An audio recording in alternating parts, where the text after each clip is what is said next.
Graça e paz, irmãos. Bom estarmos juntos novamente. Oremos. Senhor Deus, em nome de Jesus, obrigado, Deus, pois o Senhor sempre está ao nosso lado. Deus é a nossa sombra, a nossa direita, ó Pai, caminhando conosco, Deus, nos momentos mais difíceis, alegrando conosco, Deus, nos momentos felizes. O Senhor, ó Deus, jamais nos desampara, jamais nos abandona, Pai. Obrigado, Deus, pela Tua companhia. Obrigado, Senhor, pela Tua presença em nós. Ó Deus, continua conosco, fala conosco, Deus, através da Tua palavra nesse momento. Abençoa, Deus, todos que estão nos ouvindo nesse momento, ó Pai. Que eu possa ser instrumento do Senhor, Pai. Fala, ó Deus, que os Teus servos ouvem, Pai. É a nossa oração em nome do Senhor Jesus. Amém. Irmãos, vou falar sobre solidão. O que é solidão? A gente pensa que solidão é como tem uma frase, eu procurei me informar quem era o autor, mas não achei. Achei ela de outra forma que atribui a Sêneca, mas da forma que eu vou dizer aqui eu não sei se complementaram ela, algo assim. Diz assim: solidão não é estar só. Solidão é estar no meio de uma multidão e se sentir só. O texto base é Mateus 27, 46, que diz assim: E perto da hora nona, exclamou Jesus em alta voz, dizendo: Deus meu, por que me desamparaste? Naquele momento ali, Jesus se sentiu desamparado. Mas ele não estava desamparado. O Senhor nunca nos abandona. O Pai nunca abandona, em especial o Filho, seu unigênito, perfeito, santo.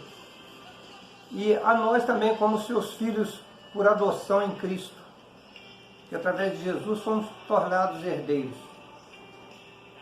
Então Jesus ali, ele estava no meio de uma multidão e ainda assim se sentiu só. Porque o peso do pecado que ele assumiu nosso, a dor, a fraqueza, como foi chicoteado, carregou uma cruz pesada por longos metros, e todos os problemas, a angústia, e ainda mais a dor de saber que muitos, que ele veio para o que era seu e os seus não receberam. Então a tristeza também de muitos não terem aceito. É como a gente falar para os filhos não obedecerem, você vê que eles estão indo para o caminho ruim e eles não te obedecem, e aquilo vai te causando uma angústia, aquilo vai te deixando fraco, desanimado. Então hoje vamos falar de coisas aqui que afasta isso de nós, que afasta essa solidão. Então, solidão não é estar só. Estar no meio de uma multidão e se sentir só. Às vezes nós estamos no meio de, até na igreja talvez, ou no meio dos irmãos, ou numa festa, e às vezes você está com um problema tão arraigado ali, tão íntimo, e você não consegue usufruir daquilo ali. Às vezes pode estar numa festa maravilhosa, animada, e você está numa tristeza tremenda, numa angústia, algo que aconteceu, ou a perda do ente querido, ou um problema que você não conseguiu resolver, ou uma dívida, algo que te incomode, uma doença. E você pode estar ali, muitas pessoas ali em volta e talvez tentando te consolar, mas não consegue. Essa angústia profunda, você não consegue nada, consegue fazer aquilo ali, você se libertar daquilo ali. Só o Senhor consegue fazer isso. Então nós vamos falar aqui de pessoas que passaram por isso na Bíblia. Nós passamos por isso também, sempre. Na Bíblia passaram com mais intensidade ainda, muitos deles. O apóstolo Paulo, quando fala com o Senhor dos problemas dele, 2 Coríntios 9, a resposta de Deus para Paulo é: o meu poder se aperfeiçoa na fraqueza. Então, o poder do Senhor se aperfeiçoa quando você está fraco. E Paulo fala: e assim gloriarei nas minhas fraquezas, porque quando eu sou fraco, então que eu sou forte. Ou seja, quando a minha carne, o meu eu, está mínimo, aí que o Senhor cresce. Quando eu vejo que não tenho capacidade de nada, eu não consigo, aí que o Senhor entra. Então é nesse momento que você está em casa, está mais sozinho, está mais se sentindo só, é nesse momento que o Senhor entra com mais força. É nesse momento que a gente deixa Ele crescer e nós diminuirmos. É nesse momento que a gente se sente forte, e aí a gente se sente forte de verdade. Porque às vezes a gente quer resolver os problemas pela nossa própria força, como o rei Nabucodonosor, né? Tirando onda lá no palácio dele, olhando a Babilônia, tudo lindo, cheio de ouro, pedras preciosas e templos maravilhosos, e um povo grande e guerreiro. Falou, olha, essa Babilônia que eu fiz pelo meu próprio poder e majestade. Aí já sabe a história, né?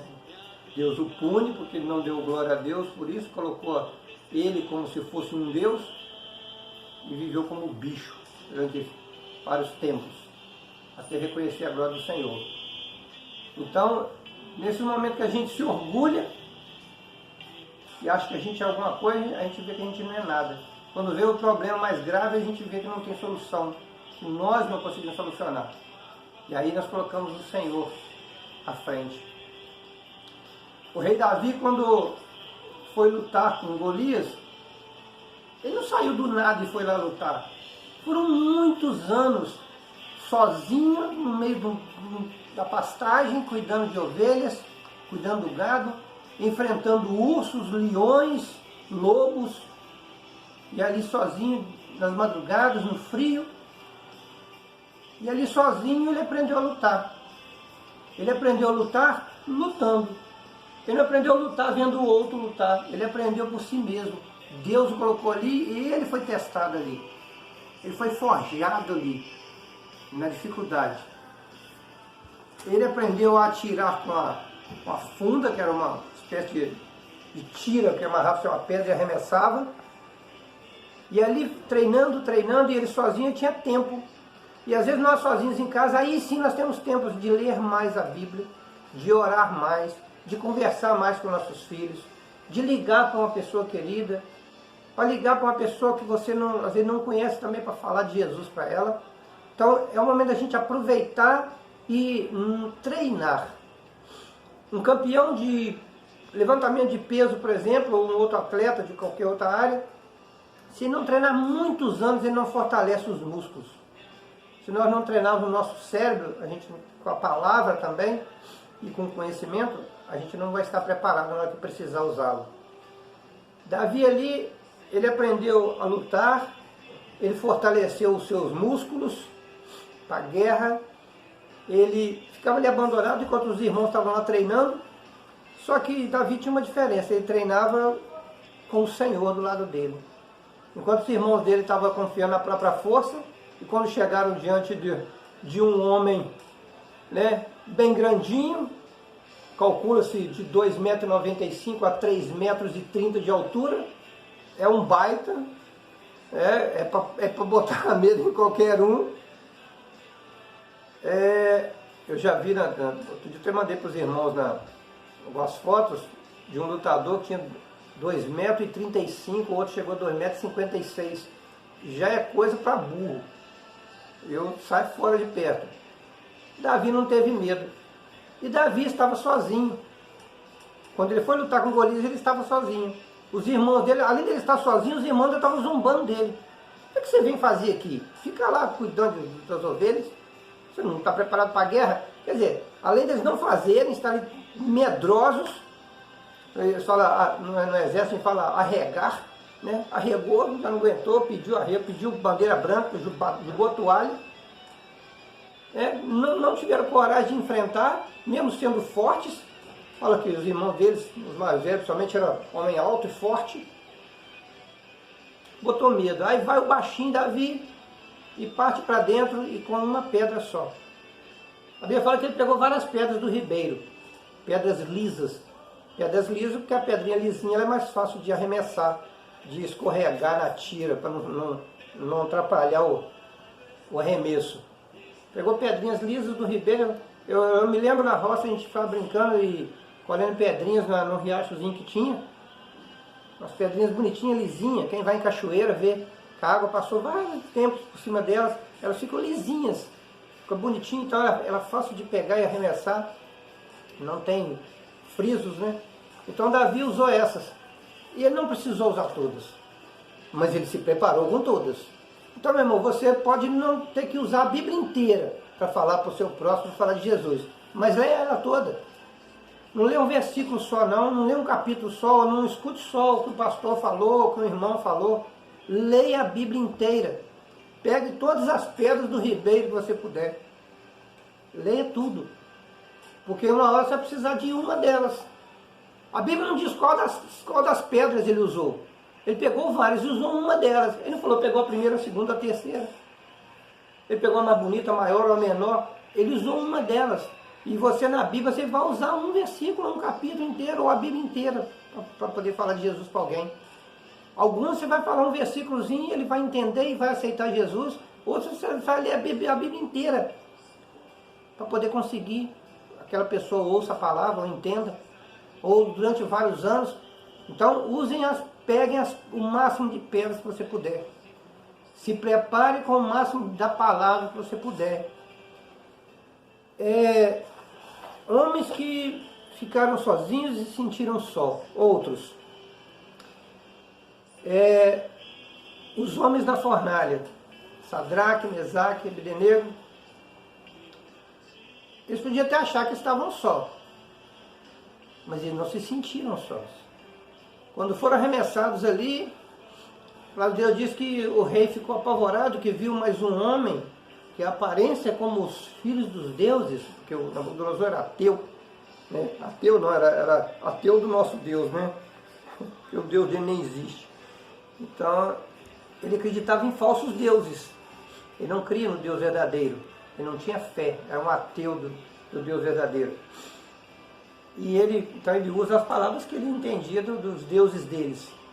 Ele, como se fala, estou vendo um anjo ou um ser celestial, seria assim, ó, que ele estava vendo, né? Ele não conhecia Jesus.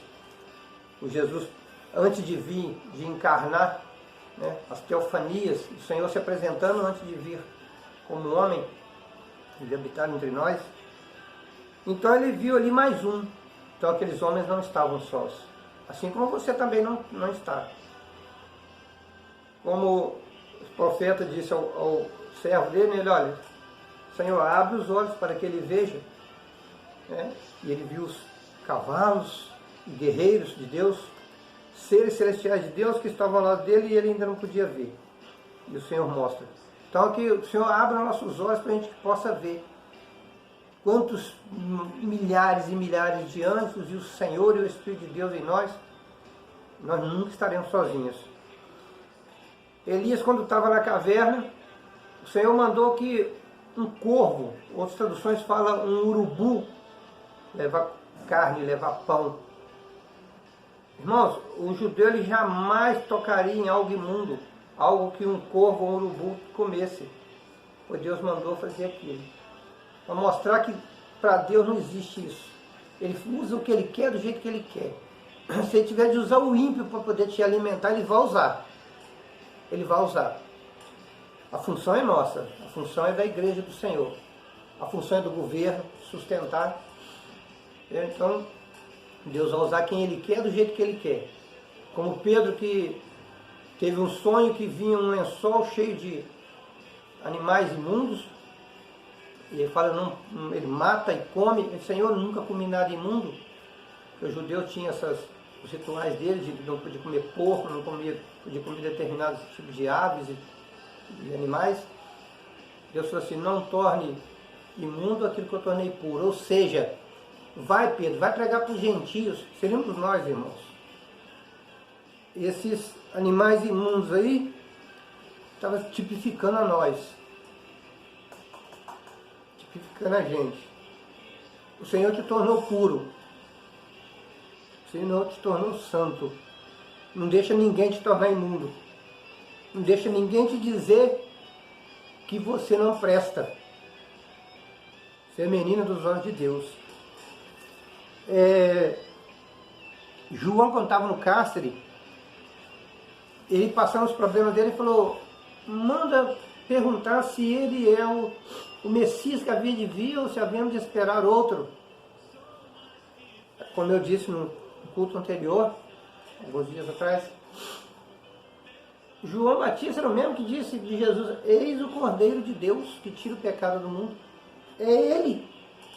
João afirmou categoricamente que ele estava ali orientado pelo Espírito Santo de Deus, boca de Deus naquele momento. Mas no momento que ele passou a dificuldade, e aprisionado, e sozinho, abandonado, e com medo da morte, o medo da morte enfraqueceu a fé dele temporariamente. Irmãos, todos nós estamos sujeitos a isso. O medo da doença, o medo do problema, às vezes afasta a gente de crer no Senhor, de ver o Senhor. O medo de Pedro das ondas fez ele ter medo e parar de olhar para Jesus. Para Deus diz, olhando para o alvo, que é Cristo, autor e consumador da nossa fé.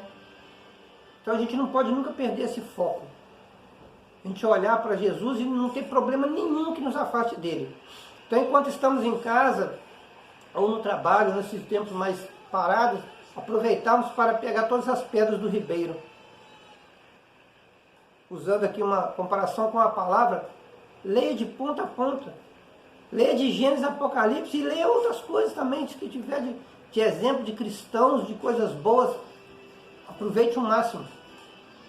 Aproveite o máximo. Se alguém vem falar alguma coisa mais de Jesus, você não sabe, e essa pessoa conhece mais, sugue dela o máximo. Eu procuro fazer isso, porque eu vejo alguém que conhece mais do que eu quero saber mais. Vamos nos preparar assim então.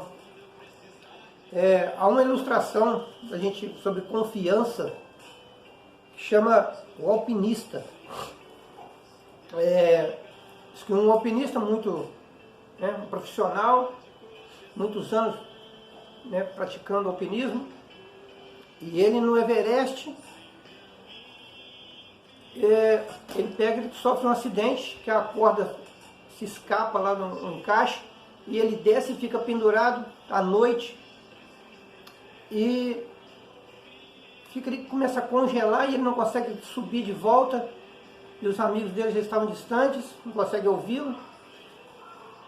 Ele começa a orar e pedir a Deus: Senhor, Senhor, me socorre, Senhor, me ajuda. E ele ouve uma voz que diz: corte a corda. E ele fica assim: cortar a corda? Como assim cortar a corda? Que altura que eu estou aqui? Não está escuro, não sei que altura que eu estou. E como é que eu vou cortar a corda? E ele escuta de novo a voz dizendo: corte a corda. E pela terceira vez, e ele não ouve, ele fica temeroso, e ele acaba congelando, morrendo congelado, pendurado pela cintura, através daquela corda, com medo de cortar a corda. E pela manhã, quando o resgate chega para tentar localizar aquele homem, já o encontra morto, e ele estava pendurado a 1 metro do chão. 1 metro do chão. E os outros pensam: por que ele não cortou essa corda? Era só ele pular. Ele cortava a corda, saía, ia procurar um abrigo, procurar socorro. Ele ficou preso aqui, morreu. Irmãos, às vezes estão a 1 metro de Jesus e a gente não corta a corda do pecado, a corda que nos prende ao mundo, a corda da ignorância, a corda da preguiça de não ler a palavra, a corda de ter não conseguir enfiar a mão no bolso para ajudar o próximo. É muitas cordas que nos prendem. A corda do familiar que não é da minha igreja e ele não quer que eu vá para Cristo, e porque a religião dele, ele nasceu assim, diz que vai morrer assim. O outro que é ateu e diz que Deus não existe, e você tem que crer nele porque ele tem toda a sabedoria e toda a ciência. Então são muitas cordas que vão prendendo. A corda do emprego bom que você não pode largar, e você, por causa daquilo ali, às vezes você não tem tempo de servir a Deus. A corda do cuidado excessivo com o corpo, que eu tenho que me cuidar de mim e eu não tenho tempo para servir a Deus porque eu tenho que cuidar de mim. Eu tenho um exemplo disso aí comigo. Eu acidentei lá no treino. A gente tinha o tempo para Deus, mas aquele poderia tomar mais tempo ainda, eu passar a gostar mais e cada dia tomar mais tempo, e aquilo te atrapalha, aquilo me atrapalharia. Então o Senhor já fez Jacó. Quebra a perna, fica em casa. Né? Vai fazer para a obra que é mais. Tem mais tempo. O Senhor quer ter mais tempo. O Senhor quer que você tenha mais tempo. Você pode até usar uma pedra só na luta, mas você tem que ter todas. Tenha todas. Junte pedras. Para poder estar preparado para a luta. Então Davi ali sozinho, no silêncio, no frio, ele se aperfeiçoou, compôs lindas canções. Aí imagina Davi sentado no meio da relva, no meio do mato, com o seu instrumento rústico ali, que talvez ele mesmo fizesse uma cordazinha, com a madeirinha, com a harpazinha, ou algo assim. Bater na próprio tronco de árvore ali, fazer o som dele ali, e ali compôs lindos louvores, os salmos. Né? E foram muitos e lindos e estão na palavra de Deus para testemunho. Então, irmãos, nesse momento você pode aprender um louvor, você pode aperfeiçoar mais, conhecer mais, aprender mais, se preparar para a guerra, se exercitar para você poder andar bastante também para falar a palavra do Senhor, exercitar os seus braços para você ficar forte, precisar socorrer alguém na rua, ajudar uma mãe com um filho, se preparar para poder orientar melhor uma mãe, um filho, um jovem, a tirar um das drogas. Então a gente tem que estar sempre preparado. Então o momento de estar sozinho, a gente está só, mas não está em solidão. A gente está só, né, consigo mesmo, mas o Senhor está conosco. Então a gente nunca vai se sentir só. Se Davi tivesse nos dias de hoje, aí de repente ele estivesse em casa e ele estivesse assistindo lá, não vou citar o nome da emissora, mas qualquer emissora que falasse contra a dificuldade, que aumentasse demais a dificuldade, talvez a televisão dele ou o jornal dele falasse assim, olha, tem um gigante lá, ele tem 100 metros de altura. O cara tem 2 e pouco, 3, mas ele fala que tem 100. O Davi jamais iria. Davi jamais iria. Porque ele ficaria com tanto medo, mano, isso aí não tem como. O cara tem 100 metros, não existe, né? Mas é assim que as televisões fazem hoje em dia. Então, irmão, não deixa que o inimigo te aumente o problema, que faça parecer para você que o problema é muito maior do que é, porque não é. Porque maior é Deus. Se o inimigo é grande, maior é Deus. Tá? A gente vê religiões que dizem que o Yang Yin, né? O budismo e tal também, que o bem e o mal são iguais e proporcionais e eles em harmonia que mantêm o universo. Não é não, meu irmão. Não é não. Se fosse assim, eu estava lascado. Se a quantidade de mal fosse a mesma proporção do bem, a gente estava frito. Nem existia igreja. Mas que o Senhor é maior, o Senhor é dono de tudo. O Senhor é dono de toda a prata, todo o ouro, todos os animais do campo. É dono de você, é dono de mim. Nem nosso corpo nos pertence. Nem nossa alma. O Senhor que nos deu tudo. Então, o bem é muito maior. O Senhor é dono de tudo. O inimigo jamais vai ter força igual a Deus, pois ele é criatura. Não tem como eu criar algo e aquele algo ser mais do que eu. Não tem como eu criar um vaso e o vaso ser mais forte do que eu ou ser igual a mim. Nunca, não tem jeito. Então, para nós possamos ter essa confiança de nunca estaremos só. E, para descontrair um pouco aqui, há um caso de uma mulher que o marido dela estava sendo sepultado, e ela amava ele muito e tal, e ela fazia muito espetáculo, queria aparecer para os outros, para dar a impressão que amava mais do que parecia. E o marido sendo sepultado, e ela está na beirada da terra ali, na cova. Eu quero ir com ele, me leva junto, porque eu não consigo viver sem você. E nisso ela escorrega e cai lá dentro. Quando ela cai dentro da cova, ela, gente, pelo amor de Deus, me tira daqui. Então, irmãos, é hipocrisia, né? Então, como Pedro falou com Jesus, Senhor, onde é que o Senhor foi, eu irei, se tiver de morrer junto. Aí Pedro, você vai me negar, se lugar no canto, você vai me negar 3 vezes, Pedro. Quer dizer, a gente às vezes acha que a gente é um super crente. Eu sou invencível. Aí vem o problema, igual passando o problema aí, a gente conheceu cada tipo de cristão que só misericórdia de Jesus. Né? Tem os irmãos que realmente passaram dificuldades e não estavam tão fortes na fé. E tem aqueles que pareciam que eram super crentes E a gente viu o nego tremendo as pernas. Às vezes a pessoa, o que eu faço, o que eu aconteço. A gente vê até na televisão alguns super pastores também, super cristãos. Eu faço, eu aconteço, eu boto a mão e o cara cai. Quem caiu foram esses. Então, irmãos, a gente não pode confiar no nosso próprio braço. É o Senhor que é a nossa força. O Senhor nos abençoe e ajuntem pedras. O máximo que vocês puderem. Prepare para a guerra espiritual. Pedras da palavra. Jesus falou que ele é a rocha. Ele disse que essa pedra, contra que ela foi arremessada e ficará esmiuçado. Mas se ela está do seu lado, você está firme nela. Você está sobre a rocha. O Senhor nos abençoe em nome de Jesus. Oremos. Deus Santo, em nome de Jesus, obrigado, Pai. Pois o Senhor é a nossa rocha. O Senhor é que nos tira do lamaçal do pecado, Deus, e do engano e da mentira, e coloca, Deus, sobre uma alta montanha, Pai. Firmes, ó Deus, inabaláveis, ó Deus, pelo Teu poder, pelo Teu amor. Ó Deus, que o Senhor nos faça juntar pedras. Que o Senhor nos ajude, ó Deus, para que estejamos preparados, ó Deus, para nossas mãos para a batalha do Senhor, Pai.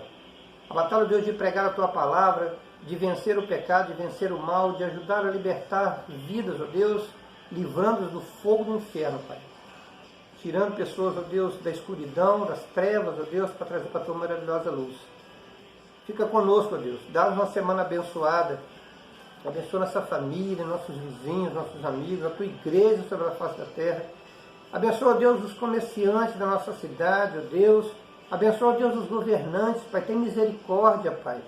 Abre os olhos desse povo, Pai, para que vejam, ó Deus, o mal que tem feito ao Teu povo, Pai.